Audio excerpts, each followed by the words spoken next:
15 acre জমির উপর গড়ে ওঠা 53টি ইউনিটে 105টি প্লটে পরিচালিত হচ্ছে ঠাকুরগাঁও বিসিক শিল্পনগরী।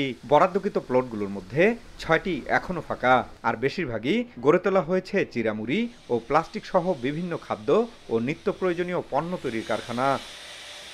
এছাড়া যেসব প্রতিষ্ঠান গড়ে উঠেছে সেগুলোও চলছে ঢিলেঢালাভাবে। রাস্তা ও ড্রেনেজের অব্যবস্থাপনা সহ অন্যান্য সুযোগ সুবিধা না থাকায় বড় কোনো বাণিজ্যিক প্রতিষ্ঠান এখনও গড়ে ওঠেনি। অনেকেই ব্যবসা প্রতিষ্ঠানের নামে প্লট বরাদ্দ নিয়ে ফেলে রেখেছেন, কেউ আবার প্লটের ভেতর তৈরি করেছেন যানবাহনের গ্যারেজ। কর্তৃপক্ষকে বললে শুনে ঠিকই, কিন্তু কোনো পদক্ষেপ নেয় না। যেমন প্রত্যেকটা কারখানার সামনে লাইটের দরকার আছে, বর্ষাকালে আমাদের কারখানায় পানি উঠে যায়, ড্রেনগুলো ঠিক নাই। এখানে কোনো বড় কারখানা নাই। বড় কারখানা হয়তো উৎপাদন ক্ষমতা বেশি হইতো, এলাকার মানুষও বেশি শ্রমিক লাগতো, বেশি কাজ করতে পারতো।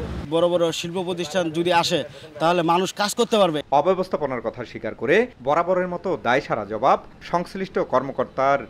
নগদে 500 টাকা বা তার বেশি পেমেন্টে পেতে পারেন ঢাকায় জমিসহ 20 কোটি টাকার পুরস্কার। এখানে সার্বিক পরিস্থিতি বর্তমানে অনেক উন্নতির দিকে, শুধু রাস্তা এবং ড্রেনগুলো এখনও আমরা কমপ্লিট করতে পারিনি। তো আমি ঊর্ধ্বতনের সাথে কথা বলেছি, ওনারা মানে পর্যায়ক্রমে আমাদের এগুলো ড্রেনগুলো এবং রাস্তাগুলো ঠিক করে দিবে। 1987 সালে গড়ে ওঠে ঠাকুরগাঁও বিসিক শিল্পনগরী। জিয়াউর রহমান বকুল, সময় সংবাদ, ঠাকুরগাঁও।